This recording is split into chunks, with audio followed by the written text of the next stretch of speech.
ದ್ವಿತೀಯ PUCಯ ಎಲ್ಲ ವಿದ್ಯಾರ್ಥಿಗಳಿಗೆ ಮುಂಜಾನೆಯ ಶುಭಾಶಯ ಹೇಳ್ತಾ, ನಿನ್ನೆ ನಾವು ಗದ್ಯ ಭಾಗದ ವಾಲ್ಪರೈ ಅಭಿವೃದ್ಧಿ ತಂದ ದುರಂತ ಅಂತ ನಾವು ಒಂದು ಪಾಠ ಮಾಡಿದ್ದೀವಿ. ಸ್ವಲ್ಪ ಅದನ್ನು ನಾವು ಮರು ಪರಿಶೀಲನೆ ಮಾಡಿ ಮುಂದೆ ಪಾಠವನ್ನು ಕಲಿಸೋಣ. ಇವಾಗ ಈ ಪಾಠವನ್ನು ಬರೆದವರು ಕೃಪಾಕರ್ ಸೇನಾನಿ ಮತ್ತು ಇವರು ಕೆ ಪುಟ್ಟಸ್ವಾಮಿ ಅಂತ, ಇವರಿಬ್ಬರು ಮೈಸೂರಿನವರು.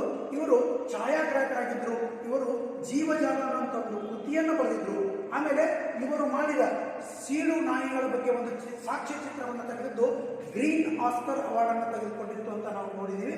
ಅದರ ಪ್ರಕಾರ ಈ ವಾಲ್ಪರೈ ಎಂಬುದು ಒಂದು ತಮಿಳುನಾಡಿನ ಒಂದು ಚಿಕ್ಕ ಕಣಿವೆಯಲ್ಲಿರುವಂಥ ಪ್ರದೇಶ. ಇದು ಪರೈ ಅಂದರೆ ಬಂಡೆಗಲ್ಲು, ಈ ವಾಲ್ಪರೈ ಅಂದರೆ ಪರೈ ಅಂದರೆ ಬಂಡೆಗಲ್ಲಿನಿಂದ ಕೂಡಿದಂಥ ಒಂದು ಪ್ರದೇಶ. ಅತಿ ಸುಂದರವಾದ ನಗರ.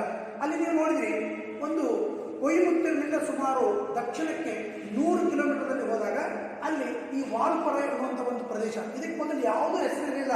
ಆದರೆ ಈ ವಾಲ್ಪರೈ ಯಾವ ರೀತಿ ಇತ್ತು ಅಂತ ನೀವು ನಿನ್ನೆ ನೋಡಿದಾಗ, ಗಗನಚುಂಬಿಯ ಎತ್ತರವಾದ ಮರಗಳನ್ನು ಹೊಂದಿ ಸೂರ್ಯನ ಕಿರಣಗಳು ಕೂಡ ಆ ಭೂಮಿಗೆ ಬಂದು ತಾಕಲು ಶ್ರಮಿಸಾಡ್ತಾ ಇದ್ದವು. ಅಂದರೆ ಅಷ್ಟೊಂದು ಸಮೃದ್ಧವಾದಂತಹ ಒಂದು ಜಾಗ. ಆ ಜಾಗದ ಸೌಂದರ್ಯವನ್ನು ವಿವರಿಸಲು ಯಾರಿಂದಲೂ ಸಾಧ್ಯವಿಲ್ಲ ಅನ್ನುವಂಥ ಮಾತನ್ನು ನಾವು ನೋಡಿದ್ದೀವಿ. ಅಂಥ ವಾಲ್ಪರೈ ಮುಂದೆ ಒಂದು ದಿನ ಈ ಸುಂದರವಾದ ಗಗನಚುಂಬಿ ಎತ್ತರವಾದ ಮರಗಳು, ಆ ಮರಗಳ ಕೆಳಗಡೆ ಬಿದ್ದಂಥ ಬಳ್ಳಿಗಳು ಸುಮಾರಾಗಿ ಅದು ಬಳ್ಳಿಗಳು ಹಿಡಿದುಕೊಂಡು ಜನಸಂದಣಿ ಒಳಗಡೆ ಯಾರೂ ಜನಗಳು ಹೋಗೋದಕ್ಕೆ ಅನುಕೂಲವಾಗದೇ ಇದ್ದಾಗ ಅಂಥ ಒಂದು ಸುಂದರವಾದ ನಗರ ಒಳಗಡೆ ಹೋದ ನಂತರ ಆ ಅರಣ್ಯ ಪ್ರದೇಶದಲ್ಲಿ ಸುಂದರವಾದ ಅಲ್ಲಲ್ಲೇ ಹುಲ್ಲಿನ ಬಯಲುಗಳು, ತುಂಬ ಸುಂದರವಾಗಿ ಅತೀ ವೈಭವದಿಂದ ಕೂಡಿದಂಥ ಆ ಒಂದು ಜಾಗ. ಆ ಜಾಗಕ್ಕೆ ಅಲ್ಲಿಯವರೆಗೂ ಯಾವುದೇ ಹೆಸರು ಇರಲಿಲ್ಲ. ಆದರೆ ಬ್ರಿಟಿಷರು ನಮ್ಮ 18ನೇ ಶತಮಾನದ ಕೊನೆಯಲ್ಲಿ ಬ್ರಿಟಿಷರು ನಮ್ಮ ದೇಶವನ್ನು ಸಂಪೂರ್ಣವಾಗಿ ಆಳ್ತಾ ಇದ್ರು. ಆ ಬ್ರಿಟಿಷರಲ್ಲಿ ಒಬ್ಬ ವ್ಯಕ್ತಿ ನೋಡ್ರಿ, ಬ್ರಿಟಿಷರ ಮುಖ್ಯ ಗುಣ ಏನು? ಶೋಧನೆ ಅಥವಾ ಸಂಶೋಧನಾ ಅನ್ವೇಷಣೆ, ಹೊಸದನ್ನು ಕಂಡುಹಿಡಿಬೇಕು ಅನ್ನುವಂಥ ಒಂದು ಗುಣ. ಆ ಸಮಯದಲ್ಲಿ 1890ರಲ್ಲಿ ಕಾರ್ವೆರ್ ಮಾರ್ಷ್ ಅನ್ನುವಂಥವನು ಏನು ಮಾಡ್ತಾನೆ, ಒಂದು ಕುದುರೆಗೆ ನೇರಿ ಆ ಕುದುರೆಯನ್ನು ತೆಗೆದುಕೊಂಡು ತನ್ನ ವೇಷಭೂಷಣಗಳನ್ನು, ಯಾಕಂದ್ರೆ ಬ್ರಿಟಿಷರ ವೇಷಭೂಷಣ, ಅವರ ಕ್ಯಾಪು, ಆಮೇಲೆ ಅವ್ರ ಬೂಟು, ಅವರು ಹಾಕಿರುವಂಥ ಜಾಕೆಟು ಎಲ್ಲ ವಿಶೇಷವಾಗಿರ್ತಿತ್ತು.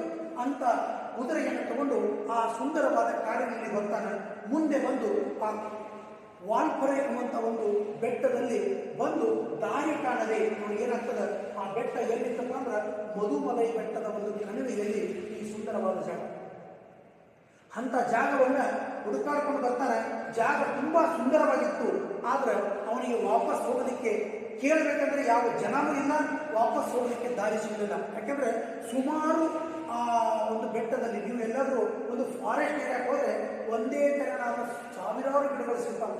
ಎಲ್ಲ ಗಿಡಗಳು ಒಂದೇ ಥರ ಆದ ಮೇಲೆ ನಿಮಗೆ ಹೊರಗಡೆ ಬರೋಕ್ಕೆ ದಾರಿನೇ ಸಿಗೋದಿಲ್ಲ. ಅಂಥದ್ರಲ್ಲಿ ಅವನು ಅಲ್ಲಿ ಬರ್ತಾನೆ. ಬಂದ ಮೇಲೆ ಅಲ್ಲೇ ಆ ಅರಣ್ಯದಲ್ಲಿ 1-2 ದಿನ ಕಳೀತಾನೆ. ನೋಡ್ರಿ, ಯಾವುದೋ ಲೈಟ್ ಇಲ್ಲ, ಟಾರ್ಚ್ ಇಲ್ಲ, ಏನೂ ಇಲ್ಲ. ಅಂಥದ್ರಲ್ಲಿ ಒಂದು 2 ದಿನ ಕಳೀತಾನೆ. ತಾನು ತೆಗೆದುಕೊಂಡು ಬಂದಂಥ ಎಲ್ಲ ಆಹಾರ ಪದಾರ್ಥಗಳು ಅವನಿಗೆ ಮುಗಿದು ಹೋಗ್ತದೆ. ಮುಗಿದು ಹೋಗಿದ ಮೇಲೆ ಅವನಿಗೆ ಒಂದು ಆತಂಕ ಸ್ಟಾರ್ಟ್ ಆಗ್ತದೆ. ಹೆಂಗೆ, ಈಗ ನಾನು ಈ ಅರಣ್ಯದಲ್ಲಿ ಬಂದೆ, ಇಲ್ಲಿಂದ ನಾನು ಎಲ್ಲಿ ಹೋಗಬೇಕು ಗೊತ್ತಾಗಲಿಲ್ಲ. ಬಟ್ ಅವನು ಅದೃಷ್ಟವಶ ಅಲ್ಲಿಂದ ಮುಂದೆ ಹೋದಾಗ ಅವನಿಗೆ ಸಣ್ಣದಾಗಿ ಯಾರೋ ಮನುಷ್ಯರು ನಡೆದಾಡಿದಂಥ ಒಂದು ಹುಲ್ಲಿನ ಮೇಲೆ ಕೆಲವೊಂದು ಚಿಕ್ಕದಾದ ಒಂದು ದಾರಿ ಕಾಣ್ತದೆ. ಅದೇ ದಾರಿಯನ್ನು ಹಿಡ್ಕೊಂಡು ಒಳಗಡೆ ಹೋಗ್ತಾರೆ. ಆ ಹೋದ ಮೇಲೆ ಅಲ್ಲಿ ದೂರದಲ್ಲಿ ಯಾರೋ ಸದ್ದು ಮಾತಾಡುವಂಥ ಸದ್ದು ಕೇಳಿರ್ತದೆ.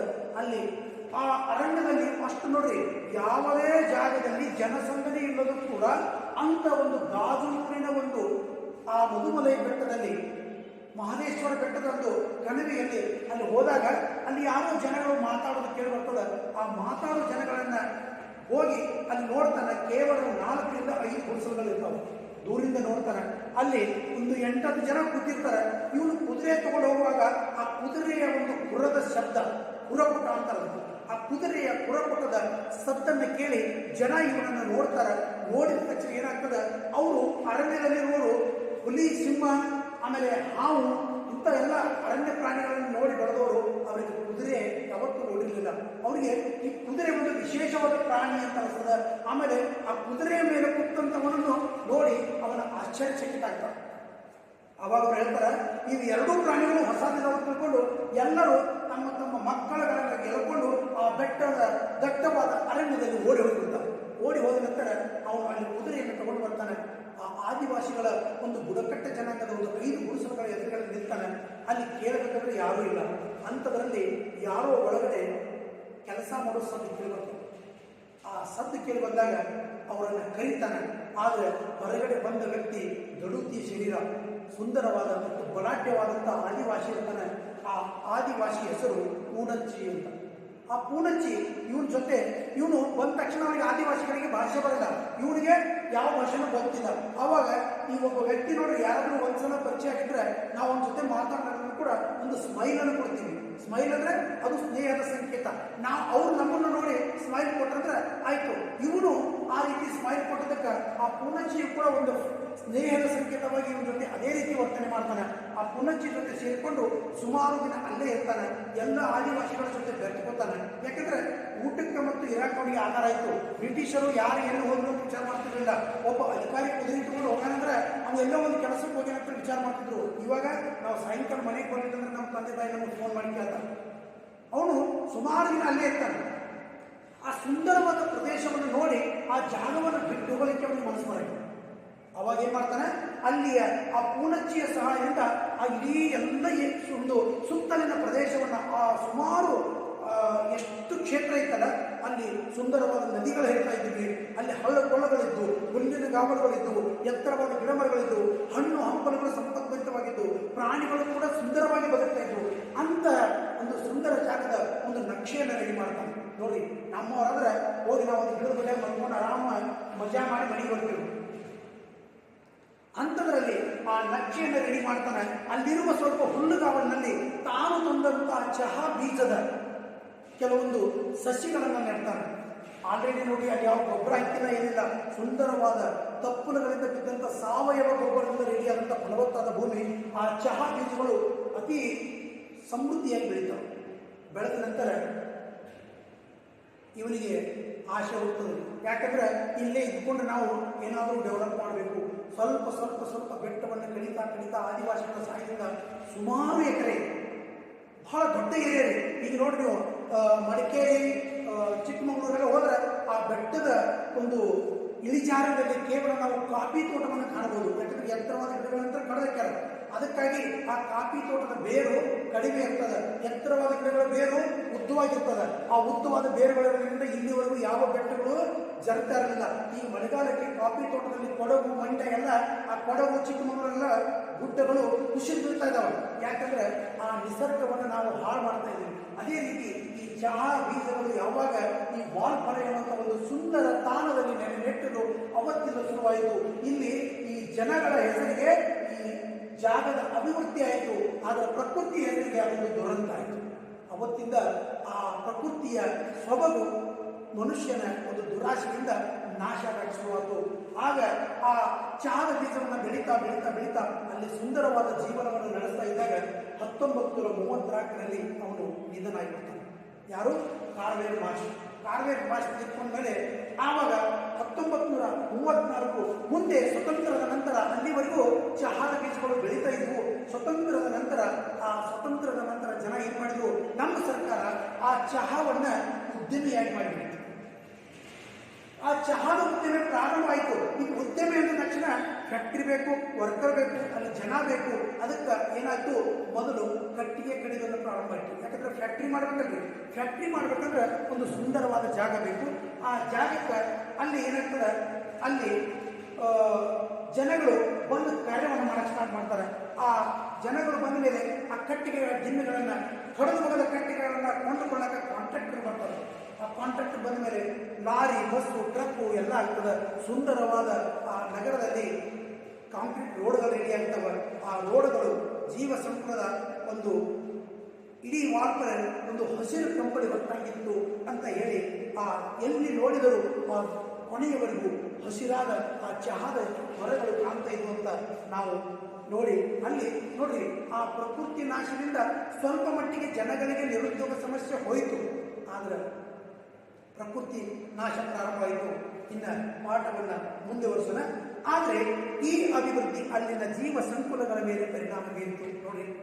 ಅರಣ್ಯದಲ್ಲಿ ಅತಿ ಸಂತೋಷದಿಂದ ತಿಂದು ಉಂಡ ಎಂಜಾಯ್ ಮಾಡುವಂಥ ಪ್ರಾಣಿಗಳು ಎಲ್ಲಿ ಹೋಗ್ಬೇಕು?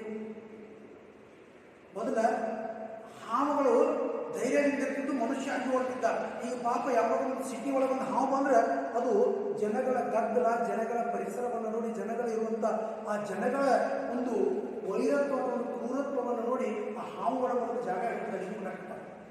ಹಂಗ ಕಾಲಾಂತರದಲ್ಲಿ ಆ ಕಾಡಿನಲ್ಲಿ ಅಧಿಪತ್ಯ ಸ್ಥಾಪಿಸಿಕೊಂಡು ಸ್ವಚ್ಛಂದವಾಗಿ ಬದುಕುತ್ತಿದ್ದ ಸಿಂಹಭಾಗದ ಕೋತಿಗಳು ನೆಲೆ ಧ್ವಂಸವಾಯಿತು. ಕಾಡಿನೆಲ್ಲೆಡೆ ಆವರಿಸಿದ್ದ ಅವುಗಳ ಸಂಖ್ಯೆ ಕ್ಷೀಣಿಸಿ ಕೇವಲ 2,000ಕ್ಕೆ ಇಳಿದಾಗ ಇಡೀ ಜಗತ್ತೇ ಬೆಚ್ಚಿಬಿತ್ತು ನೋಡಿ. ಸಿಂಹಭಾಗದ ಕೋತಿಗಳು ಅವಾಗ ಒಂದೊಂದೊಂದೊಂದು ವಿಶೇಷ ನೋಡಿ.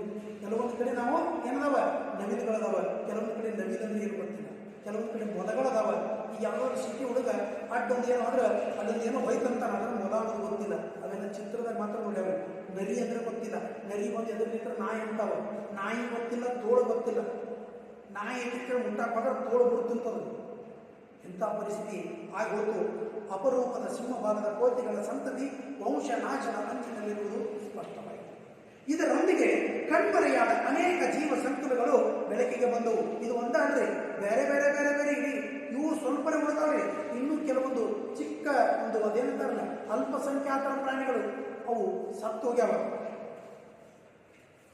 ಅಂತ ಸಮಯದಲ್ಲಿ ಅಲ್ಲಿ ಇದರೊಂದಿಗೆ ಕಣ್ಮರೆಯಾದ ಅನೇಕ ಜೀವ ಸಂಕುಲಗಳು ಬೆಳಕಿಗೆ ಬಂದವು. ಆದರೆ ಸಮಯ ಮೀರಿತ್ತು ನೋಡ್ರಿ. ಇಡೀ ಅರಣ್ಯದ ಪರಿಸರವನ್ನು ಕಡಿದು ನಾಶ ಮಾಡಿ ನಾವು ಆಲ್ರೆಡಿ ಚಹಾದ ಬೀಜಗಳನ್ನು ಬಿತ್ತಿದಾಗ ಅಲ್ಲಿ ನಾವು ಒಂದು ಮರವನ್ನ ಕಡಿತೀವಿ. ಆ ಕಡಿದ ಮರವನ್ನು ಒಂದರಿಂದ ಬೆಳೆಸಕ್ಕಾಗ್ತದಲ್ರಿ. ಮಷೀನ್ಗಳು ಬಂದು ಈಗ ರೋಡ ಮಾಡ್ತೀವಿ, ಎಲ್ಲ ಮಾಡ್ತೀವಿ, ಮರಗಳನ್ನು ಕಡಿದಾಕ್ತೀವಿ. ಆ ಕಡಿದಂಥ ಮರಗಳು ವಾಪಸ್ ನಾವು ಅದೇ ರೀತಿಯಾಗಿ ಬೆಳೆಸಬೇಕಾದ್ರೆ ಸುಮಾರು ದಶಕಗಳು ಹೋಗ್ತವೆ. ಒಂದು ಗಿಡ ಬಲಾಢ್ಯವಾಗಿ ಬೆಳಿಬೇಕಾದ್ರೆ ಸುಮಾರು 10-15 ವರ್ಷಗಳವರೆಗೆ ಹೋಗ್ತದೆ. ಆದರೆ ಈಗ ಪ್ರಾಣಿಗಳ ಸಂಕುಲ ನಾಶವಾಯಿತು, ನಾವು ಇದನ್ನು ತಪ್ಪು ಮಾಡಿ ಕಾಫಿ ಬೀಜಗಳನ್ನು ಹಚ್ಚಿದ್ದೀವಿ ಅಂತ ಅವ್ರ ಮನಸ್ಸಿಗೆ ಬಂದರೂ ಕೂಡ ಯಾರು ಏನು ಮಾಡೋಕ್ಕಾಗಲಿಲ್ಲ. ವಾಲ್ಪರೈ ಮಧ್ಯದಲ್ಲಿ ಪೊದುತೋಟಂ ಎಂಬ ತೋಟವಿದೆ. ಪರಿಸರದ ಮೇಲೆ ನಡೆದ ಅತ್ಯಾಚಾರಕ್ಕೆ ಇದು ಸಾಕ್ಷಿಯಾಗಿ ನಿಂತಿದೆ. ಸುಮಾರು 400 ಎಕರೆ ಪ್ರದೇಶ ತೋಟವನ್ನ ಸೀಳಿ ಬರುವ ಡಂಬರಿ ರಸ್ತೆಗಳು ಸುಂದರವಾದ. ಈಗ ನಮಗೇನು ಅನಿಸ್ತೀರಿ, ರೋಡ ಭಾಳ ಡಾಂಬರೀಕರಣ ಮಾಡ್ಯಾರಂದ್ರೆ ನಮ್ಮ ಅಂಗಳಾಗೂ ಏನು ಮಾಡಬೇಕು, ಡಾಂಬರಿ ಮಾಡಬೇಕು ಅಥವಾ ಕಾಂಕ್ರೀಟ್ ಹಾಕಬೇಕು ಅಂತ ಅವಾಗ ಆಸೆ ಇತ್ತು. ಬಟ್ ಇವಾಗ ಮನುಷ್ಯನಿಗೆ ಇವಾಗ ಗೊತ್ತಾಗ್ತದೆ ಅದರಿಂದ ನಮ್ಮ ಜೀವದ ಮೇಲೆ, ನಮ್ಮ ಪ್ರಾಣದ ಮೇಲೆ, ನಮ್ಮ ಆರೋಗ್ಯದ ಮೇಲೆ ತುಂಬ ಪರಿಣಾಮಗಳಾಗ್ತಾ ಇದ್ದಾವೆ. ಅದಕ್ಕೆ ಸಿಟಿ ಬಿಟ್ಬಿಟ್ಟು ಜನ ಎಲ್ಲ ಹೋಗಿ ತಮ್ಮ ತೋಟದ ಮನೆಗಳನ್ನು ಕಟ್ಕೊಂಡಿರ್ತಾರೆ. ಯಾಕಂದ್ರೆ ತೋಟದ ಅಂಗಳದಲ್ಲಿ ಮಣ್ಣು ಇರ್ತದೆ. ಆ ಮಣ್ಣು ಶರೀರಕ್ಕೆ ಎಷ್ಟೊಂದು ಹಿತಕರವಾಗಿದೆ ಅನ್ನೋದು ಅವಾಗ ನಮ್ಗೆ ಅನುಭವ ಆಗ್ತದೆ. ಅಲ್ಲಿ ಆ ಪುದುತೋಟಂ ಅನ್ನುವಂಥ ಒಂದು ಪ್ರದೇಶ 400 ಎಕರೆಗಳು ಅಲ್ಲಿ ಇಂಡಸ್ಟ್ರಿಯಸ್ಟ್, ಅಲ್ಲಿ ಬಿಸ್ನೆಸ್ ಸ್ಟಾರ್ಟ್ ಆಗಿದೆ. ಯಾವುದು ಚಹಾದ, ಬರೀ ಚಹಾ ತಪ್ಪಲ ಅಥವಾ ಚಹಾ ಬೀಜಗಳನ್ನು ತಗೊಂಡ್ರೆ ಆಗುದಿಲ್ರಿ. ಅದನ್ನ ಫಿಲ್ಟ್ರೀಕರಣ ಮಾಡಬೇಕು, ಅದನ್ನು ಸಣ್ಣ ಮಾಡಬೇಕು, ಅದನ್ನು ಪ್ಯಾಕಿಂಗ್ ಮಾಡಬೇಕು. ಇಂಥ ಒಂದು ಬಿಸ್ನೆಸ್ಗೆ ಅಲ್ಲಿ ಚಹಾದ ಕಂಪನಿಗಳು ಬಂದವು. ಆ ಬಂದ ನಂತರ ಅಲ್ಲಿ ಆ ಡಾಂಬರೀಕರಣ ಹೆಂಗೆ ಕಾಣ್ತಿತ್ತಪ್ಪ ಅಂದ್ರೆ ಗಾಯನ ಕಲೆಯಂತೆ ನೋಡ್ರಿ. ನಿಮ್ಮ ಫೋಟೋ ತೆಗೆದ್ರೆ ನಿಮ್ಮ ಊರಾಗ ಡಾಂಬರಿ ಈ GPS ತೆಗೆದು ನೋಡ್ರಿ ನೀವು. ನಿಮ್ಮ ಊರಾಗ ದೊಡ್ಡ ದೊಡ್ಡ ರೋಡ್ ಹೆಂಗೆ ಕಾಣ್ತಾವ, ನಿಮ್ಮ ಊರು ಸೌಂದರ್ಯ ಗಿಡಗಳು ಕಾಣ್ತಿರ್ತಾವ. ಆ ಗಿಡಗಳ ಮಧ್ಯದಲ್ಲಿ ಡಾಂಬರೀಕರಣದ ರೋಡು, ಒಂದು ಗಟ್ರು, ಅಲ್ಲಿ ನದಿ, ಇವೆಲ್ಲ ಒಂಥರ ಏನೋ ಮನುಷ್ಯನ ತಲೆ ಖರ್ಚು ಮಾಡಿದಂಗೆ ಕಾಣ್ತಿರ್ತಾವ. ನೆಲೆ ತಪ್ಪಿದ ಸುಮಾರು 30 ಸಿಂಹಭಾಗದ ಕೋತಿಗಳು ಇಲ್ಲಿ ಆಶ್ರಯ ಪಡೆದಿವೆ ನೋಡ್ರಿ. ನೆಲೆ ತಪ್ಪಿದಂದ್ರೆ ತಮಗೆ ಇರಬೇಕಾದ ಜಾಗವನ್ನ ಯಾರೋ ಕಸ್ಕೊಂಡಂತಾರೆ. ಈಗ ಸಡನ್ ಆಗಿ ಯಾರೋ ಬಂದು ಈಗ ಹೇಳ್ಬಿಡ್ತಾರೆ, ನಿಮ್ಮ ಊರಾಗಿ ನಿಮ್ಮನ್ನು ಬಹಿಷ್ಕಾರ ಮಾಡಿದ್ರಿ, ಹೋಗೋದ್ರ ಎಲ್ಲಿ ನೀವು ಮನೆ ಕಟ್ಕೊಂಡು ಹೊಲ ತಗೊಂಡು ಎಲ್ಲರ ಜೊತೆ ಎಂಜಾಯ್ ಆಗಿರ್ತೀರಿ, ಅಲ್ಲಿಂದ ಸಡನ್ ಆಗಿ ಎಬ್ಬಿಸಿ ನಿಮ್ಮನ್ನು ಕಳಿಸಿದ್ರೆ ಯಾವುದಾದ್ರೂ ಒಂದು ಗೊತ್ತಿಲ್ಲದ ಊರಾಗ ಹೋಗಿ ಗೊತ್ತಿಲ್ಲದ ಓಣಿ ಒಳಗೆ ಹೋಗಿ ಒಂದು ಬಾಡಿಗೆ ಮನೆ ತಗೊಂಡು ಇರ್ಬೇಕಾಗ್ತದೆ. ನೆಲೆ ತಪ್ಪಿದ ಜೀವನ ಅಂತಾರೆ ಎಂದು ಭೂಸ್ಪರ್ಶವನ್ನೇ ಮಾಡದೆ ವೃಕ್ಷವಾಸಿಯಾಗಿ ಬದುಕು ದೂಡುವ ಈ ವಾನರ ಕುಲಕ್ಕೆ ಅಸಾಧ್ಯ ಸನ್ನಿವೇಶಗಳು ಎದುರಾಗಿವೆ. ಯಾಕೆ ಅವು ಗಿಡದೊಳಗೆ ಯಾಕದಾವ. ಈಗ ನಿಮ್ಮಲ್ಲಿ ನೋಡ್ರಿ ಮಂಗ್ಯಾವರಿ ಗಿಡದಾಗ ಯಾಕೆ ಕುಂತಾವ. ಯಾಕೆ ಟ್ರಾಫಿಕ್ ಜಾಸ್ತಿ, ರೋಡ್ ಮೇಲೆ ಬಂದ್ರೆ ಯಾರೋ ಏನಾದ್ರು ಹಾಸ್ಕೊಂಡು ಬಿಡ್ತಾರೆ, ಜನ ಜಾಸ್ತಿ, ಕೆಳಗಡೆ ಬಂದ್ರೆ ಕಲ್ಲು ಹೊಡಿತಾರೆ. ಈ ರೀತಿ ಒಂದು ಅಲ್ಲಿ ಬಿಸ್ನೆಸ್ ಸ್ಟಾರ್ಟ್ ಆದಾಗ ಉದ್ಯೋಗದಲ್ಲಿ ಅನೇಕ ಲಾರಿಗಳು, ಟ್ರಕ್ಕು, ಇವೆಲ್ಲ ಲಾರಿ, ಟ್ರಕ್ಕು, ಕಾರು ಇವೆಲ್ಲ ಸ್ಟಾರ್ಟ್ ಆದಮೇಲೆ ಅವತ್ತಕ್ಕೆ ಗಿಡದಿಂದ ಗಿಡಕ್ಕೆ ಮತ್ತೊಂದೇನು ಗಿಡಗಳು ಹತ್ರ ಇರಲಿಲ್ಲ. ಈ ಡಾಂಬರ್ ರೋಡ್ನಿಂದ ಆ ಡಾಂಬರ್ ರೋಡ್ 30 ಫೂಟ್ ಇತ್ತಂದ್ರೆ ಮಂಗ್ಯ ಜಿಗಾಕ ಆಗ್ತದೆ, ಅದು ಇಳಿದು ಹೋಗ್ಬೇಕಾಗ್ತದೆ. ಇಳಿದು ಹೋಗುವಾಗ ಹೈವೇ ಕ್ರಾಸ್ ಮಾಡಿದಾಗ ಯಾವುದಾದ್ರೂ ವಾಹನ ತಾವು ಸಾಯ್ಬೋದು. ಎಷ್ಟೋ ಸತ್ತದ್ರ ಪರವಾಗಿಲ್ರಿ, ಎಷ್ಟೋ ಕೈಯು ಕಾಲು ಮುರ್ಕೊಂಡು ಅವು ಪಾಪ ಕುಂಟ್ಕೊಂಡು ನಡೀತಾ ಇದ್ರೆ ಅವ್ರ ಜೀವನ ವ್ಯರ್ಥ ಆಗ್ತದೆ. ಅಂಥ ಪರಿಸ್ಥಿತಿ ಒಳಗೆ ಅವು ಕೇವಲ ವೃಕ್ಷವಾಸಿಗಳಾಗಿದ್ದೀವಿ. ವೃಕ್ಷವಾಸಿ ಅಂದರೆ ಗಿಡದಲ್ಲೇ ಇರೋದು, ಅಲ್ಲೇ ಇರೋದು. ಯಾವಾಗ ತಮಗೇನಾದ್ರೂ ಬೇಕಾದ್ರೆ ಕೆಳಗಡೆ ಓಡಿ ಬಂದು ಏನಾದರೂ ಯಾರಾದರೂ ಹೆಸರು ತಿನ್ನೋದು. ಯಾಕಂದ್ರೆ ಅದು ತಿನ್ನುವಂಥ ಹಣ್ಣಿನ ಗಿಡಗಳೆಲ್ಲ ನೀವು ಆಲ್ರೆಡಿ ಕಳೆದ್ಬಿಟ್ಟಿದ್ದೀವಿ. ಒಂದು ದಿನ ನೀವು ಗಾಜನೂರು ಈ ಸಿರಸಿ ಕುಮಟಾ ಕಡೆ ಹೋಗಿ ನೋಡ್ರಿ, ಅಲ್ಲಿ ಎಲ್ಲಿ ನಿಂತಿರಲ್ಲ ಹಣ್ಣು ಸಿಗ್ತಾವ ನಿಮಗೆ. ಯಾಕೆ ಅಷ್ಟು ಫಾರೆಸ್ಟ್ ಅದ ನಮ್ಮಲ್ಲಿ. ಈಗ ಹಣ್ಣೆಲ್ಲ ಅವಾಗ ಫ್ರೀಯಾಗಿ ನಿಂತಿದ್ದು, ಇವಾಗ ಬೇರುಕಾಯಿ ನೋಡ್ತೀವಿ ಅಂದ್ರೆ ಸಿಗುದಿಲ್ಲ. ನೋಡಕ್ಕಂದ್ರೆ ರೊಕ್ಕ ಕೊಟ್ಟ ನೋಡ್ಬೇಕು ನಾವು. ಈಗ ಅದನ್ನು ಬಂದ್ ಮಾಡ್ಯಾರಿ. ಮೊದಲು ಹೋಗಿ ಬೇರುಕಾಯಿ ತಗೋಬೇಕಾದ್ರೆ ಕಟ್ ಮಾಡಿ ತಿನ್ನಕ್ಕೆ ಕೊಡ್ತಿದ್ರು. ಈಗ ಕೊಂಡ ತಗೊಂಡು ತಿನ್ನಂತ ಹೇಳ್ತಾರೆ. ಕಟ್ ಮಾಡಿ ಕೊಡೋದು ಹೋಗ್ತಾರೆ. ಯಾಕಂದ್ರೆ ಒಬ್ಬರು 1 kg ತಗೊಳಕ್ ಬಂದಾಗ ಒಂದು ಬೇರೆಕಾಯಿ ಕಟ್ ಮಾಡಿದ್ರೆ ಅದು ಇನ್ನೊಬ್ಬರಿಗೆ ಕೊಡೋಕ್ಕಾಗೋದಿಲ್ಲ. ಯಾಕಂದ್ರೆ ಅದು ಅರ್ಧ ಗಂಟೆ ಬಿಟ್ಟ ನಂತರ ಅದು ಒಣಗಿರ್ತದೆ. ಆ ಒಣಗಿದ ಬೇರೆಕಾಯಿ ಯಾರು ತಿನ್ನಂಗಿಲ್ಲ. ಮತ್ತೆ ಇನ್ನೊಂದು ಬಂದಾಗ ನಾವು ಬೇರೆ ಕಟ್ ಮಾಡಬೇಕು. ಆ ರೀತಿಯಲ್ಲಿ ಆ್ಯಪಲ್ ಅಂದರೆ ನೀವು ಕಟ್ ಮಾಡಿ ಸಾಯಂಕಾಲ ಹೋಗಿರ್ಬೋದು, ಒಂದೊಂದು ಓಡ್ ತೆಗೆದು ಕೊಟ್ಟರೆ ನಡೀತವೆ. ಆ ರೀತಿ ಈಗ ನಾವು ಯಾವುದೇ ಹಣ್ಣುಗಳನ್ನು ನಾವು ಪರಿಸ್ಥಿತಿಯನ್ನು ಹೊರಗಡೆ ಹೋಗಿ ನಾವು ಪ್ರೀತಿಯಿಂದ ಒಬ್ಬರು ತೋಟದಲ್ಲಿ ಕೂತು ತಿಂತಿದ್ವಿ. ಒಂದು ಸಂಡೆ ಬಂತು ಅಂದ್ರೆ ಅವ್ರ ಮನೆಯಾಗ ಪಪ್ಪಳಕಾಯಿ ತಿಂತಿದ್ವಿ, ತೆಂಗಿನಕಾಯಿ ಇಸ್ಕೊಂಡು ತಿಂತಿದ್ವಿ. ಅವ್ರು ಹೊಲದಲ್ಲಿ ಹೋಗಿ ಈಗ ಆ ಸನ್ನಿವೇಶ ಉಳಿದಿಲ್ಲ. ಏನೇ ನೋಡಬೇಕಾದ್ರೆ ನಾವು ದುಡ್ಡು ಕೊಟ್ಟ ತಗೋಬೇಕು. ಯಾಕಂದ್ರೆ ಇದು ಮನುಷ್ಯನಿಗೆ ಈ ರೀತಿ ಆಗಿದ್ರೆ ಇನ್ನು ಪ್ರಾಣಿ ಪಕ್ಷಿಗಳಿಗೆ ಎನಿಸಿತು. ಪ್ರತಿಯೊಂದು ಹಣ್ಣುಗಳಿಗೆ ಬೇಲಿ ಹಾಕ್ತಾರೆ. ಪ್ರಾಣಿಗಳು ಈಸಿಯಾಗಿ ತಿನ್ನೋದಿಲ್ಲ. ಯಾಕೆ ತಿನ್ನೋದಂದ್ರೆ ಅದಕ್ಕೆ ಔಷಧ ಹೊಡೆದಿರ್ತಾರೆ, ಜನ ತಿಂತಾರೆ. ಆದರೆ ಪ್ರಾಣಿಗಳು ಆ ಔಷಧಿಯ ಸ್ಮೆಲ್ ಬಂದರೆ ಸಾಕ್ರಿ ಆ ಹಣ್ಣಿನ ತೋಟ ಹೋಗಂಗಿಲ್ಲ. ಅಷ್ಟೊಂದು ಜ್ಞಾನ ಅದ. ನಮಗೆ ಆ ಜ್ಞಾನ ಇಲ್ಲ. ನಾವು ಎಂಥವ್ರು ಕೊಟ್ಟರು ಅಲ್ಲೇ ಕಟ್ ಮಾಡಿ ತಿಂತೀವಿ, ನಮಗೆ ಜ್ಞಾನ ಇಲ್ಲ. ಮನುಷ್ಯನ ಹಂಗೆ ಹೇಳ್ತಾರೆ. ಒಂದು ಪದ್ಯದಲ್ಲಿ ಹೇಳಿದ್ರು, ಪಂಚೇಂದ್ರಿಯಗಳ ವ್ಯಸನಕ್ಕೊಳಗಾಗಿ ತನ್ನನ್ನು ತಾನು ಮನುಷ್ಯ ಬದುಕಿದ್ದಾರಂತೆ. ಮೂಗಿಗೆ ಸ್ಮೆಲ್ ಚಲೋ ಬಂತು, ಆದ್ರೆ ಎಷ್ಟೋ ಜನ ಸೇಂಟು ಮತ್ತು ಉದ್ಬತ್ತಿಯಿಂದ ಇವತ್ತು ಅಲರ್ಜಿಗೆ ತುತ್ತಾಗಿದ್ದಾರೆ. ಈಗ ಕೆಲವೊಬ್ಬರು ಅದಾರೆ, ಉದ್ಬತ್ತಿ ವಾಸನೆ ಬಂದ್ರೆ ಸಾಕು ನೆಗಡಿ ಸ್ಟಾರ್ಟ್ ಆಗ, ಉದ್ಬತ್ತಿ ಹೊಗೆ ಕುಡಿದ್ರೆ ಸಾಕು ಗಂಟೆ ಕೆಲಸ ಚೆನ್ನಾಗಿದೆ. ಸೇಂಟ್ ಯಾರಾದರೂ ಸ್ಟೇಟ್ ಹೊಡ್ಕೊಂಡು ಬಂದಿದ್ರಂದ್ರೆ ಅದ್ರ ವಾಸನೆಯಿಂದ ತಲೆನೋವು ಬರ್ತದೆ. ಯಾಕಂದ್ರೆ ಇದೆಲ್ಲ ನಿಸರ್ಗದಿಂದ ಬಂದದ್ದಲ್ಲ. ನೀವು ಅದೇ ನೋಡಿ, ಒಂದು ನಿಲಗೇರಿ ತಪ್ಪಲವನ್ನು ನಿಮ್ಮ ಕೈಯಾಗ ತಿಕ್ಕ್ರಿ, ಸ್ಮೆಲ್ ತಗೋರಿ, ಎಷ್ಟು ಚಲೋ ಅನಿಸ್ತದೆ. ಅದರಿಂದ ಯಾವ ನೆಗಡಿ ಬರೋಂಗಿಲ್ಲ. ಅದರ Saint it is combination of chemicals. ಯಾವುದೇ ಒಂದು ನಿಸರ್ಗದಿಂದ ಬಂದಂಥ ಯಾವುದು ಸ್ಮೆಲ್ ಇಲ್ರಿ. ನೀವು ರೋಸ್ ಕಲರ್ ತಗೋರಿ, ಯಾವುದು ಮಲ್ಲಿಗೆ ಹೂ ತಗೋರಿ, ಕೇದಿಗೆ ಚಳಿಕೆ ತಗೋರಿ, ಯಾವುದು ತಗೊಂಡು ಕೂಡ ಕೆಮಿಕಲ್ ಅದ. ಯಾವುದು ಅದು ಎಣ್ಣೆಯಿಂದ ತಯಾರು ಮಾಡಿದಂತ. ಅದಕ್ಕೆ ಮನುಷ್ಯ ಈ ಪ್ರಕೃತಿಯಲ್ಲಿ ನಾವು ಬೆಳೀತಾ ಇದ್ದೀವಿ ಅಂತಂದ್ರೆ, ಈಗ ನಾನು ಒಂದು ಉದಾಹರಣೆ ಕೊಡ್ತೀನಿ. ಶ್ರೀಗಂಧದ ಸೇಂಟ್ ತಗೊಂಡು ಬರ್ತೀನಿ, 140 ರೂಪಾಯಿ ಒಂದು ಸೇಂಟ್. ಸ್ಯಾಂಡಲ್ವುಡ್ ಅಂತ ತಗೊಂಡು ಬರ್ತೀವಿ. ಆದ್ರೆ ಅದರ ನಿಜವಾಗಿ ಶ್ರೀಗಂಧದ ಎಣ್ಣೆಯನ್ನು, ಆ ಕಟ್ಟಿಯನ್ನು ಕುದಿಸಿ ಅದನ್ನು ಡ್ರೈ ಮಾಡಿ ಅದನ್ನು ಮಷೀನಲ್ಲಿ ಹಾಕಿ ತೆಗೆದಾಗ 100 ml ಅಂತ ಇಷ್ಟು ಬಾಟ್ಲೆ ಇರ್ತದೆ. ಅದಕ್ಕೆ 1200 ರೂಪಾಯಿ ಸಿಗ್ತದೆ. ಇಷ್ಟು ಬಾಟ್ಲೆ ಅದಕ್ಕೆ 1200 ರೂಪಾಯಿ ಮಾಡಿದಾಗ ನಿಮಗೆ ಇಷ್ಟುದ್ದು ಬಾಟ್ಲೆ 140 ರೂಪಾಯಿದಾಗ ಹೆಂಗೆ ಕೊಡ್ತಾರೆ. ಅಂದ್ರೆ ಇದೆಲ್ಲ ಕೆಮಿಕಲ್. ಮೊನ್ನೆ ನಾನು ದೀಪಾವಳಿಯಲ್ಲಿ ನಿಮ್ಮ ಸಂಕೇಶ್ವರದ ಪ್ಯಾಟರ್ನ್ ಅಂದ್ರೆ 100 ರೂಪಾಯಿಗೆ 3 ಶೇರ್. ಯಾವುದೊಂದು ಕಂಪನಿ ಅಡ್ವರ್ಟೈಸ್ ಅಂತ ಹೇಳ್ತಾರೆ. ಮನುಷ್ಯರಿಗೆ ಒಂದು ತಪ್ಪು ಮಾಡಿರ್ತಾರೆ. ಕಂಪನಿ ಅಡ್ವರ್ಟೈಸ್ ಅಂದ್ರೆ ಬಂದು ಹೋಗ್ತಾರೆ. ಕಂಪನಿಗೆ ಯಾಕೆ ಬೇಕಾಗಿ ಅಡ್ವರ್ಟೈಸ್ ಮಾಡೋಕ್ಕೆ? ನಾವು ಅಡ್ವರ್ಟೈಸ್ ಮಾಡೋಕ್ಕಲ್ಲ, ಅದು ಸಿಗೋದ ಮೊದಲು 10 ರೂಪಾಯಿಗೆ ಒಂದು ಸಿಕ್ಕಿರ್ತದೆ. ನೀವು 30 ರೂಪಾಯಿ ಜಾಗದಾಗ 100 ರೂಪಾಯಿ ಮಾಡಿ 3 ಬಾಟ್ಲೆ ಕೊಟ್ಟರೆ ನಿಮಗೆ 70 ರೂಪಾಯಿ ಲಾಭ ಮಾಡ್ಕೊಂಡು. ಇಂಥ ಒಂದು ಪ್ರಕೃತಿಯನ್ನು ಹಾಳು ಮಾಡುವಂಥ ಕೆಲಸ ಈ ಮನುಷ್ಯನಿಂದಲೇ ಪ್ರಾರಂಭವಾಯಿತು. ಅದೇ ರೀತಿ ಈ ವಾಲ್ಪರೆಯಲ್ಲಿ ಸ್ಟಾರ್ಟ್ ಆಗಿತ್ತು. ಅದೇ ಆ ವಾಲ್ಪರೆ ಮುಂದೆ ಹೆಂಗಾತಂದ್ರೆ, ಈ ವೃಕ್ಷವಾಸಿಗಳಾಗಿ ಕೋತಿಗಳು ಈಗ ಮರದಿಂದ ಮರಕ್ಕೆ ಹಾರುವಂತಿಲ್ಲ. ಯಾಕಂದ್ರೆ ನಡುವು ನೆಲ ಗ್ಯಾಪ್ ಜಾಸ್ತಿ ಇದೆ. ಸಡನ್ ಆಗಿ ಕೆಳಗೆ ಬಿಟ್ಟರೆ ಕೈಕಾಲು ಮುರಿತಾವ. ಇಳಿದು ಹೋಗ್ಬೇಕಂದ್ರೆ ಲಾರಿ ಬಂದು ಹೊಡೆಯಾಕತ್ತಾವ. ಎಷ್ಟೋ ದಿನಗಳವರೆಗೂ ಈಗ ನೀವು ಹೋಗಿ ಹೈವೇ ಮೇಲೆ ಇದ್ರಿ, ಸತತವಾಗಿ ಒಂದು 10 ನಿಮಿಷ ಗಾಡಿಗಳು ಹೋಗ್ತಂದ್ರೆ ಡಬ್ಕೊಂಡು ನಿಲ್ಬೇಕಾಗ್ತದೆ. ಆ ರಾಡ್ ಕ್ರಾಸ್ ಮಾಡೋಕ್ಕಾಗೋದಿಲ್ಲ. ಅದೇ ರೀತಿ ಪ್ರಾಣಿಗಳಿಗೂ ಆಯಿತು. ಮುಂದೆ ಬದುಕು ನೆಲಕ್ಕೆ ಇಳಿದು ಡಾಂಬರಿ ರಸ್ತೆ ದಾಟಿ ಮತ್ತೊಂದು ಮರಕ್ಕೆ ಹತ್ತಬೇಕು. ರಸ್ತೆ ದಾಟುವ ನಾಗರಿಕ ಬುದ್ಧಿ ಇಲ್ಲದ ಹಲವಾರು ಕೋತಿಗಳು ಈಗಾಗಲೇ ವಾಹನಕ್ಕೆ ಸಿಲುಕಿ ಅಂಗವಿಕಲಗಳಾಗಿವೆ. ಅದೇ ಹೇಳ್ತಾರೆ, ಆಕ್ಸಿಡೆಂಟ್ ಆಗಿ ಸಾಯ್ಬೇಕಂತೀವಿ. ಆದ್ರೆ ನಡ ಮುಟ್ಕೊಂಡು ಮನೆಯಾಗ ಬಿಡ್ಬೋದು. ಯಾರು ಮಾಡೋರು ವ್ಯವಸ್ಥೆ? ಸತ್ತು ಹೋದ್ರೆ ಪರವಾಗಿಲ್ಲ, ಸತ್ತ ಅಂತೇಳಿ ಒಂದು ಸುಮಾರು ಎಷ್ಟೋ ಪ್ರೀತಿ ಇದ್ರು 1 ವರ್ಷ ಆಗ್ಬೋದು. ಅಲ್ಲಿಂದ ಮತ್ತೆ ಬರ್ತಿರ್ತಾರೆ, ಮತ್ತು ತನ್ನ ಲೈಫ್ ತಾವು ಬೆಳೆದಿರ್ತಾರೆ. ಅವುಗಳಿಗೆ ಆಹಾರ ನೀಡುತ್ತಿದ್ದ ಮರಗಳು ಕ್ಷೀಣಿಸಿ ಹೋಗಿವೆ. ಒಂದು ದಿನ ಈಗ ನೋಡ್ರಿ, ಕೊರೋನಾ ಬಂದಕ್ಕೆ 1 ತಿಂಗಳು ನೀವು ಆರಾಮಿದ್ರಿ. 2ನೇ ತಿಂಗಳಿಗೆ ಬ್ಯಾಳೆ ಮುಗಿದು ಸ್ಟಾರ್ಟ್ ಆಗ್ತಾನೆ. ನಮಗಷ್ಟು ಇಫೆಕ್ಟ್ ಆಗಿಲ್ಲ. ಬಟ್ ಸಿಟಿನಲ್ಲಿ ನಾವು ಯಾಕಂದ್ರೆ ನಮ್ಮ ಮಕ್ಕಳನ್ನ ಕೇಳಿ ಒಳ್ಳೆ ಗೆಳೆಯಕ್ಕೆ ಮುಗಿದ ನಂತರ ಅವರು ಕೊರೋನಾ ನಾಳಿಂದ ಲಾಕ್ಡೌನ್ ಅಂದ್ರೆ 6 ತಿಂಗಳ ಸಂತಿ ಮಾಡಿ ಬಂದಿದ್ದರು. 6 ತಿಂಗಳು ಸ್ಟಾಕ್ ರೀ. ಅಮೌಂಟ್ ಇತ್ತು ಕರೆಕ್ಟ್. ನಾವು ದಿನಕ್ಕೆ ದಿನ 100 ರೂಪಾಯಿ ಹೊಡ್ಸೋ ನಮಗೆ ಅಮೌಂಟ್. ಯಾವ ವಸ್ತು 80 ರೂಪಾಯಿ ಕೆ ಜಿ ಮಾಡಬೇಕಾಗಿತ್ತು, ಈ ಧಾನ್ಯಗಳು ಇವಾಗ 160 ರೂಪಾಯಿ ಕೆ ಜಿ ಮಾಡಬೇಕು. ಯಾಕಂದ್ರೆ ಮನುಷ್ಯನಿಗೆ ಇದ್ದವರು ಸ್ಟಾಕ್ ಮಾಡ್ಕೊಂಡಿರ್ತಾರೆ. ಅದೇ ರೀತಿ ಗಿಡ ಮರಗಳು ಅಲ್ಲಿ ಹಣ್ಣು ಹಂಪಲುಗಳು ಮುಗಿದಾದ್ರೆ ಯಾರು ಹೊಟ್ಟೆನ ಕೊಡ್ತಿರ್ಬೇಕು ಈ ಸಿಂಹ ಬಾಲದ ಕೋತಿಗಳು.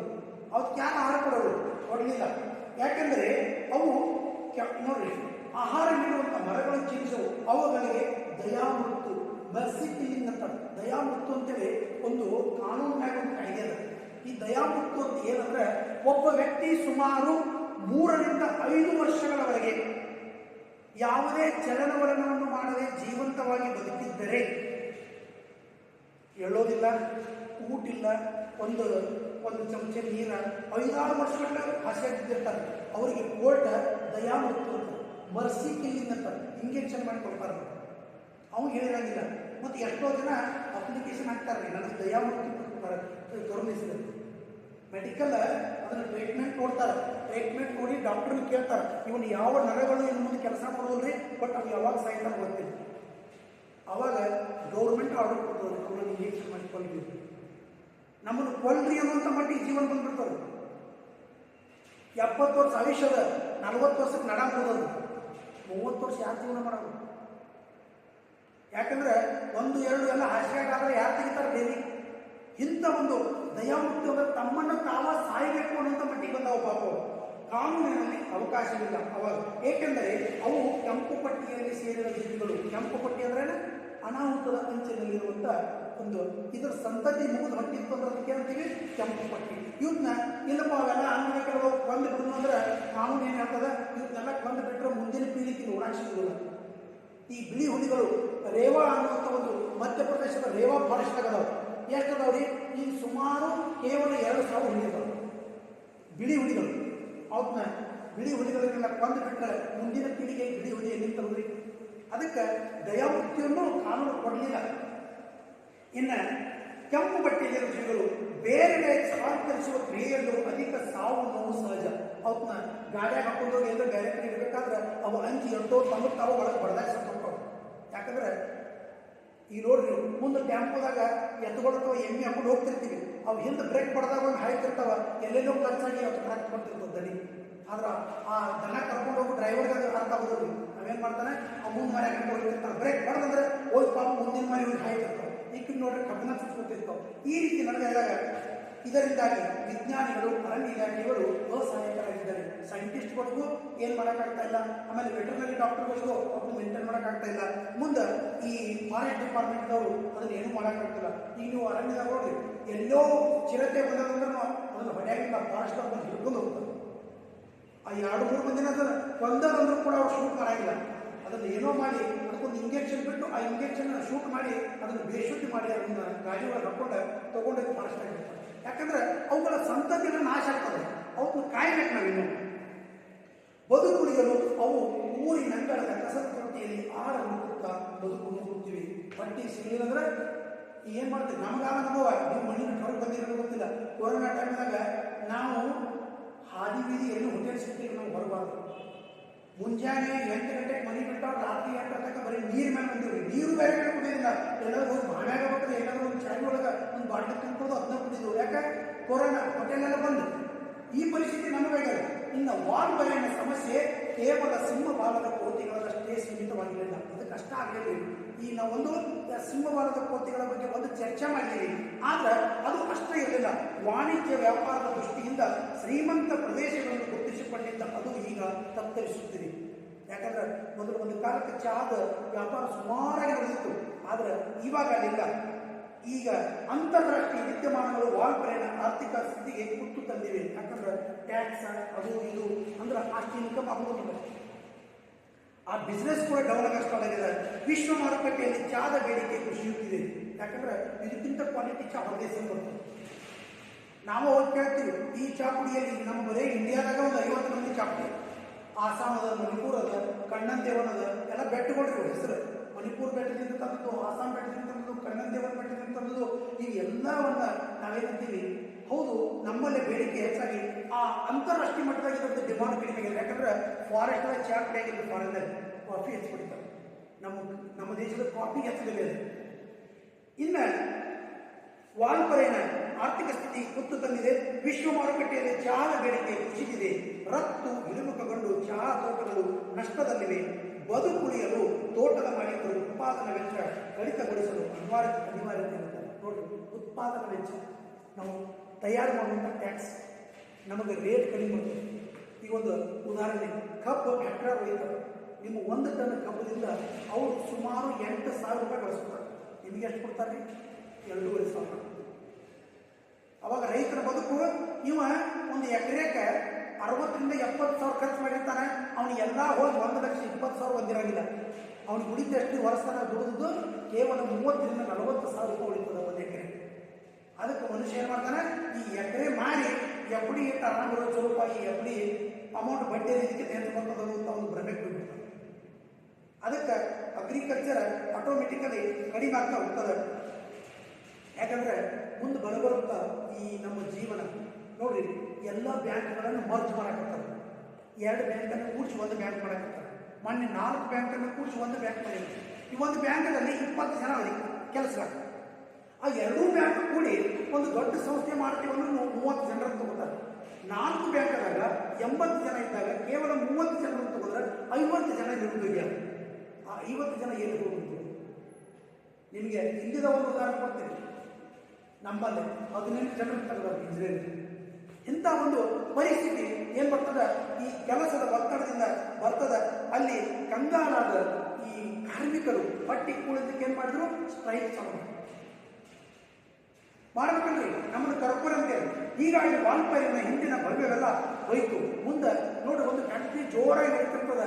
ಅದು ಮುಂದೆ ಅಲ್ಲಿ ಕಾರ್ಮಿಕರು ಸ್ಟ್ರೈಕ್ ಮಾಡಿ ಒಂಥರ ಆಗಿ ಲಾಕ್ಡೌನ್ ಆಗಿಬಿಡ್ತಾರೆ, ಇದೇ ಬಿಡ್ತಾರೆ. ಅದೇ ಒಂದು ಆ ಫ್ಯಾಕ್ಟ್ರಿ ಅದಕ್ಕೆ ಯಾರೂ ಒಂದು ನಾಯಿ ಹೋಗ್ತಾ ಇಲ್ಲ. ಸುಮಾರು ದಿನ ಒಂದು ಫ್ಯಾಕ್ಟ್ರಿ ಬಂದು ಬಿದ್ದು ಒಳಗಡೆ ತಗಡೆಲ್ಲ ಜಂಗ್ ಎತ್ತಿ ನಾಶ ಆಗಿ ಹೋಗ್ತದೆ. ಪ್ರಶಾಂತ ನಿರವತೆಯ ಕರು ಇಲ್ಲ ನೋಡ್ರಿ. ಅದೊಂದು ನಿರವತೆ ಅಂದ್ರೆ ಯಾವತ್ತು ಖುಷಿ ಇರುವಂಥದ್ದು, ಪ್ರಶಾಂತ ಸೈಲೆಂಟ್ ಇರುವಂಥದ್ದು. ಅಲ್ಲಿ ಆ ಸೊಬಗಿಲ್ಲ. ಕಾಡನ್ನು ಸೀರಿ ಅನುರಣಿಸುತ್ತಿದ್ದ ಬಾಣಗಳ ಕೇಕೆ ಇಲ್ಲ. ಅಲ್ಲಿ ಬರುವಂಥ ಮಂಗಗಳು, ಕೋತಿಗಳು ಅವು ಯಾವುವು ಅಲ್ಲಿ ಚೀರಾಡುವಂಥ ಪರಿಸ್ಥಿತಿ ಇಲ್ಲ. ಬದಲು ಯಂತ್ರಗಳ ಕರ್ಕಶ ಸದ್ದು, ದಿನನಿತ್ಯ ಕಾರ್ಮಿಕರ ಮೆರವಣಿಗೆ, ಪ್ರತಿಭಟನೆಯ ಘೋಷಣೆ, ಧ್ವಜಗಳು ತುಂಬಿವೆ. ಪ್ರತಿಭಟಿಸಬೇಕೆಂದ ಸಿಂಹಬಾಲದ ಕೋತಿಗಳು ಎಲ್ಲೋ ಅಡಗಿ ತಮ್ಮ ಅವನತಿಯ ದಿನಗಳನ್ನು ಇಳಿಸುತ್ತಿವೆ. ಮನುಷ್ಯರ ಸುಳಿವೇ ಇಲ್ಲದ ಕಾಡಾಗಿದ್ದ ವಾಲ್ಪೈರಿನಲ್ಲಿ ಈಗ ಜನಸಂಖ್ಯೆ 1,00,000ಕ್ಕೂ ಮೀರಿದೆ. ಅವರದೇ ಸಮಸ್ಯೆ, ಅವರದೇ ಗಜಿ ನೋಡ್ರಿ.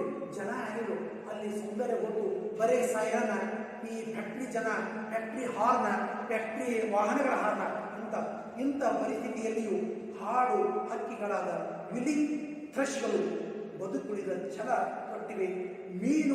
ಮಿನುಗುವ ಹಸಿ ಪಾಶೆಗಳನ್ನು ಹೊತ್ತು ಮಲಗಿದ ಕಲ್ಲು ಬಂಡೆಗಳ ನಡುವೆ ನುಸುಳಿ ಹರಿಯುತ್ತಿದ್ದ ಸ್ವಚ್ಛ ನೀರಿನ ಹಳ್ಳ ಕೊಳ್ಳಗಳು ಇವುಗಳ ಬದುಕಿಗೆ ಆಧಾರವಾಗಿವೆ.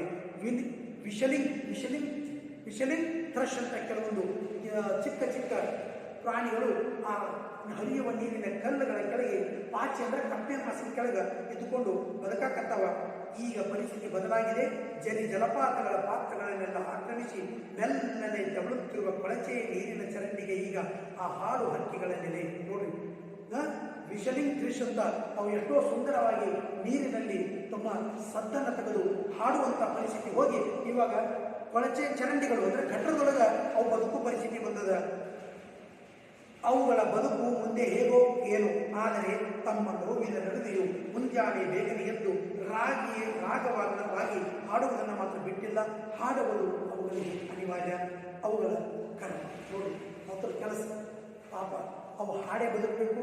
ಈಗ ಕೋಳಿ ಬೆಳಗ್ಗೆ ನಾನು ಕೂಗಲೇಬೇಕು, ಅದರ ಸಂಜೆಗೆ ಅದನ್ನು ಯಾರು ಕಡಿದ ಬಿರಿಯಾನಿ ಮಾಡ್ತಾರೆ ಗೊತ್ತಿಲ್ಲ. ಆದರೂ ಕೋಳಿಯ ಸ್ವಭಾವನ ಬೆಳಗ್ಗೆ ಕೂಗಲೇಬೇಕು. ಹುಂಜು ಕೂಗಿದಾಗ ಬೆಳಗಾಯಿತು. ಆ ಕೂಗುವುದು ಕರ್ಮ ಅನ್ನುವಂಗ ವಿಷಲಿಂಗ್ ಥ್ರಶ್ ಅನ್ನುವಂಥ ಈ ಪದಗಳು ಮಾನವ ಕೇಂದ್ರಿತ ಅಭಿವೃದ್ಧಿ ಎನ್ನುವುದು ತನ್ನ ಹುಟ್ಟಿನಲ್ಲಿ ದುರಂತ ಬೀಜಗಳನ್ನು ಅಡಗಿಸಿಕೊಟ್ಟಿದೆ. ನೋಡ್ರಿ, ಮನುಷ್ಯ ಎಲ್ಲಿ ಒಂದು ತನ್ನ ಕೇಂದ್ರವನ್ನು ಹುಡುಕೊಂಡು ತಾನು ಡೆವಲಪ್ ಆಗ್ತಿದ್ದಲ್ಲ, ಅವನ ಹುಟ್ಟಿನಿಂದಲೇ ಅವನಲ್ಲಿ ದುರಂತದ ಬೀಜಗಳನ್ನು ಅಡಗಿಸಿಕೊಟ್ಟಿದೆ. ಈ ಬೀಜಗಳು ಸತ್ತಿಲ್ಲದೆ ಬಿದ್ದಿರುವು. ಅಭಿವೃದ್ಧಿಯ ಪ್ರಗತಿಯ ಪರಾಕಾಷ್ಠೆ ಹುಟ್ಟಿದೊಡನೆ ಅವು ಚಿಗುರೊಡೆದು ದುರಂತದ ವಿರಾಟ ಪ್ರದರ್ಶನಕ್ಕೆ ಸಜ್ಜಾಗಿದೆ. ನೋಡ್ರಿ, ಅವನಲ್ಲಿ ಮನುಷ್ಯನಲ್ಲಿ ಒಳ್ಳೆಯ ಮತ್ತು ಕೆಟ್ಟ ಗುಣಗಳು ಹೆಂಗದವ, ಆ ಕೆಟ್ಟ ಗುಣಕ್ಕೆ ಸ್ವಲ್ಪ ಯಾರಾದರೂ ಪ್ರೋತ್ಸಾಹ ಕೊಟ್ಟರೆ ಸಾಕು, ಅದು ಆಟೋಮೆಟಿಕ್ ಹೊರಗೆ ಬಂದು ಅವನು ಆ ಕೆಟ್ಟ ದಾರಿಯನ್ನು ಹಿಡಿತಾನೆ ಅನ್ನೋದಕ್ಕೆ ಅವನು ಪ್ರಕೃತಿಯನ್ನು ನಾಶ ಮಾಡಕ್ಕೆ ಶುರು ಮಾಡ್ತಾನೆ. ನಾಗರಿಕತೆಯ ಉನ್ನತಿ ಆದರ್ಶದೊಳಗೆ ಆರಂಭವಾಗುವುದು ಅಭಿವೃದ್ಧಿ. ಮೊದಲ ಒಂದು ಆದರ್ಶ ಇಟ್ಕೊಂಡು ನಾನು ಬೆಳಿತೀವಿ, ಹಂಗಾಗ್ತೀವಿ, ದೊಡ್ಡವರಾಗ್ತೀವಿ ಅಂತೇಳಿ ಆ ಅಭಿವೃದ್ಧಿ ಚಾಲು ಮಾಡ್ತಾನೆ. ಮನುಕುಲದ ಪತನಕ್ಕೆ ಕಾರಣವಾಗುವುದು. ಇವತ್ತು ಆ ಇಂಡಸ್ಟ್ರೀಸು ಅಥವಾ ಕೈಗಾರಿಕೆ ಉದ್ಯಮಗಳು ಎಲ್ಲ ಪ್ರಾರಂಭವಾಗುವಾಗ ಇಲ್ಲಿ ಉದ್ಯೋಗ ಸಿಗ್ತದೆ, ಫ್ಯಾಕ್ಟ್ರಿ ಆಗ್ತದೆ, ಮಾರುತಿ ಕಾರ್ ಕಂಪನಿ ಬರ್ತದೆ ಅಂತೇಳಿ ಎಲ್ಲರಿಗೂ ಖುಷಿ ಇರ್ತದೆ. ಅದರ ಬರಬರುತ್ತಾ ಅಲ್ಲಿನ ಒಂದು ವಿಶೇಷ ಮಾಲಿನ್ಯದ ರೂಪದಲ್ಲಿ ವಿಷ ಅನಿಲಗಳು ಕೂಡಿಕೊಂಡು ಏನಾಗ್ತದೆ, ಅಲ್ಲಿನ ಮಾನವರು ರೋಗಕ್ಕೆ ತುತ್ತಾಗಿ ಮಾನವ ಸಂಪದವೇ ನಾಶವಾಗುವಂಥ ಪರಿಸ್ಥಿತಿ ಬರ್ತದೆ. ಅದರ ಕ್ರೂರ ವ್ಯಂಗ್ಯವಿರಬಹುದು. ಆದರೆ ಅಭಿವೃದ್ಧಿ ಹೆಸರಿನಲ್ಲಿ ಪ್ರಕೃತಿಯ ಮೇಲೆ ಅತ್ಯಾಚಾರವೆಸಗಿದ ಜನಾಂಗಕ್ಕೆ ಇದರ ಬಾಧೆ ತಟ್ಟುವುದಿಲ್ಲ. ಯಾಕಂದ್ರೆ ಯಾರು ಫ್ಯಾಕ್ಟ್ರಿ ತೆಗೆದಿರ್ತಾರಲ್ರಿ, ಆ ಫ್ಯಾಕ್ಟ್ರಿ ತೆಗೆದವರು ಆ ಫ್ಯಾಕ್ಟ್ರಿ ಏರಿಯಾದಾಗ ಇರುವುದಿಲ್ಲ. ಅವರು ಹೋಗಿ ಮತ್ತೆ ಅವರು ಸಿಟಿ ಒಳಗೆ ಇರ್ತಾರೆ. ಶುಗರ್ ಫ್ಯಾಕ್ಟ್ರಿ ತೆಗಿತಾರೆ, ಆ ಶುಗರ್ ಫ್ಯಾಕ್ಟ್ರಿ ಮಳ್ಳಿ ಎಲ್ಲ ನಮ್ಮೂರ ಬಳಿ ಒಳಗೆ ತಂದು ಸುಡ್ತಾರೆ. ಅದ್ರ ಸ್ಮೆಲ್ ತಗೊಂಡು ನಾವೇನು ಅಂತೀವಿ, ಅದರ ಫ್ಯಾಕ್ಟ್ರಿ ತೆಗೆದವರು ತಮ್ಮೂರಾಗ ಬೇರೆ ಕಡೆ ಇರ್ತಾರೆ. ದುರಂತ ಶಾಪಕ್ಕೆ ತುತ್ತಾಗುವುದು ಇದಕ್ಕೆ ಸಂಬಂಧವೇ ಇಲ್ಲದ ಮುಂದಿನ ಜನಾಂಗ ಮತ್ತು ಇತರ ಜೀವಕುಲ. ಇಂಥ ದುರಂತಕ್ಕೆ ಪಶ್ಚಿಮ ಘಟ್ಟದ ಕಾಡಿನ ನಡುವೆ ಇರುವ ವಾಲ್ಪರೈ ಅರಣ್ಯ ಜ್ವಲಂತ ಸಾಕ್ಷಿ. ಈಗ ಸದ್ಯ ಎಲ್ಲರ ಕಣ್ಣಿಗೆ ಕಾಣುವಂಥ ಒಂದು ನಿದರ್ಶನವಾಗಿದೆ. ಇಲ್ಲಿ ವಾಲ್ಪರೈನ ದುರಂತ ಒಂದು ಉದಾಹರಣೆ ಮಾತ್ರ. ನೋಡ್ರಿ, ಭಾರತ ದೇಶದ ಮೂಲೆ ಮೂಲೆಯಲ್ಲೂ ಇಂಥದ್ದು ಏನೇನೋ ನಡೀತದೆ, ಆದರೆ ನಮ್ಮ ಕಣ್ಣಿಗೆ ಕಾಣದ್ದು ವಾಲ್ಪರೈ ಅನ್ನೋ ಒಂದು ದುರಂತವನ್ನು ಪ್ರಭಾಕರ ಸೇನಾನಿ ಮತ್ತು ಕೆ ಪುಟ್ಟಸ್ವಾಮಿ ಅವರು ಇಲ್ಲಿ ವಿವರಣೆ ಮಾಡಿದ್ದಾರೆ. ನಮ್ಮ ರಾಜ್ಯದ ಮತ್ತು ರಾಷ್ಟ್ರದ ಮೂಲೆ ಮೂಲೆಗಳಲ್ಲೂ ಇಂಥ ಹಲವಾರು ಉದಾಹರಣೆಗಳು ನಡೆಯುತ್ತಿವೆ. ಕೇವಲ ವಾಲ್ಪರೈ ಒಂದೇ ಅಲ್ಲ, ಈ ಅಭಿವೃದ್ಧಿ ಹೆಸರಿನಲ್ಲಿ ಎಷ್ಟೋ ನೋಡ್ರಿ, ಮೊದಲ ಒಂದು ಊರಿನಿಂದ ಇನ್ನೊಂದು ಊರಿಗೆ ಹೋಗ್ಬೇಕಾದ್ರೆ 2-3 ಮನೆ ಸಿಗ್ತಿದ್ವಿ. ಮನುಷ್ಯ ನಿರಾಯಾಸವಾಗಿ ಹೇಳ್ಬೇಕಾದ್ರೆ ಕೂಡ್ಬೋದಿತ್ತು. ಈಗ ಪ್ರತಿ 10 ಮೀಟರ್ಗೆ ಹೋದ್ರೆ ಮನೆ, ಕುಟುಂಬ, ಜನ ಎಲ್ಲರೂ ಕಂಡು ಸಿಗ್ತಾ ಇದಾರೆ. ಇದರಿಂದ ಜನಸಂಖ್ಯೆ ಅಭಿವೃದ್ಧಿ ಅನ್ನೋದು ಜಾಸ್ತಿ ಆದ ಹೊರತು ಇದರಿಂದ ಮಾನವ ಸಂಕುಲಕ್ಕೆ ಒಂದು ಧಕ್ಕೆ ಆಯಿತು. ದೂರದೃಷ್ಟಿ ಮತ್ತು ಒಳನೋಟಗಳಿಲ್ಲದ ಯಾವುದೇ ಅಭಿವೃದ್ಧಿ ಯೋಜನೆಗಳು ಇದಕ್ಕಿಂತಲೂ ಕಠೋರವಾದ ಅಧ್ಯಾಯಗಳನ್ನು ಎಲ್ಲಿ ಬೇಕಾದರೂ ಬರೆಯಬಹುದು. ಏನಿಲ್ಲದಿದ್ದರೂ ಮುಂದಿನ ಜನಾಂಗಕ್ಕೆ ಪರಿಶುದ್ಧ ನೀರು. ನೋಡ್ರಿ, ನೀವು ಏನೋ ದುಡ್ಡು ಗಳಿಸಿಟ್ಟು ಹೋಗಬೇಡ್ರಿ, ಆಸ್ತಿ ಗಳಿಸಿಟ್ಟು ಹೋಗಬೇಡ್ರಿ, ಚಲೋ ಬಿಲ್ಡಿಂಗ್ ಕಟ್ಟಿ ಹೋಗಬೇಡ್ರಿ. ಇರೋದರಲ್ಲಿ ಸಂತೋಷವಾಗಿ ಒಳ್ಳೆಯ ಸ್ವಚ್ಛಂದವಾದ ನಿಮ್ಮ ಹೊಲಗಳಲ್ಲಿ ಮರಗಳನ್ನು ಬೆಳೆಸಿ ಮುಂದಿನ ಜನಾಂಗಕ್ಕೆ ಏನಿರಬೇಕು, ಪರಿಶುದ್ಧವಾದ ನೀರಿರಬೇಕು. ಮಲಿನಗೊಳ್ಳದ ಗಾಳಿ, ವಾಯು ಮಾಲಿನ್ಯ ಇರಬಾರ್ದು. ಸ್ವಚ್ಛ ಸಮುದ್ರ, ನೀಲಿ ಆಕಾಶಗಳನ್ನು ಬಿಟ್ಟು ಹೋಗುವುದು ನಮ್ಮ ನಿಮ್ಮೆಲ್ಲರ ಕರ್ತವ್ಯ. ನಾವು ನೀವೆಲ್ಲ ಇಲ್ಲಿ ಇದಕ್ಕೆ ಬದ್ಧರಾಗಬೇಕು. ಇದು ಅನುಕೂಲದ ಮತ್ತು ನಮ್ಮ ಸುತ್ತಮುತ್ತಲಿನ ಪರಿಸರದ ಬಗ್ಗೆ ತೋರುವ ಕನಿಷ್ಠ ಕಳಕಳಿ ಮತ್ತು ಸೌಜನ್ಯದಲ್ಲಿ ನಿಜವಾದ ಸಾರ್ಥಕತೆ ಇದೆ. ಅದಕ್ಕೆ ನಾವೇನು ಬೇಕು, ಇವತ್ತು ನಮ್ಮದಾತು ಮುಂದಿನ ಜೀವನ ನಮಗೇನು ಗೊತ್ತು, ನಮಗ್ಯಾಕೆ ಬೇಕು ಅಂತ ಬೇಡ್ರಿ. ಮುಂದಿನ ಜನಾಂಗದಲ್ಲಿ ನಿಮ್ಮದೇ ಆದ ನಿಮ್ಮ ಕುಲದ ಅಥವಾ ನಿಮ್ಮ ವಂಶದ ಹಲವಾರು ಪೀಳಿಗೆಗಳು ಬರ್ತಾವೆ. ನಿಮ್ಮ ಮಕ್ಕಳು, ಮೊಮ್ಮಕ್ಕಳು, ಮರಿಮಕ್ಕಳು, ಅವ್ರ ಮಕ್ಕಳು ಈಗ ಬರೋದ್ರಿ. ಅದಕ್ಕೆ ಅವರಿಗೋಸ್ಕರ ಆದರೂ ಪರಿಶುದ್ಧ ನೀರು, ಶುದ್ಧವಾದ ಗಾಳಿ, ಸ್ವಚ್ಛಂದವಾದ ಆಕಾಶ, ಒಳ್ಳೆಯ ಪರಿಸರವನ್ನು ಕೊಟ್ಟು ಅವರಿಗೆ ಆರೋಗ್ಯವನ್ನು ಒದಗಿಸಿಕೊಟ್ಟು ಹೋಗುವುದು ನಮ್ಮ ನಿಮ್ಮೆಲ್ಲರ ಕರ್ತವ್ಯ ಅಂತ ಲೇಖಕರ ಅನಿಸಿಕೆ.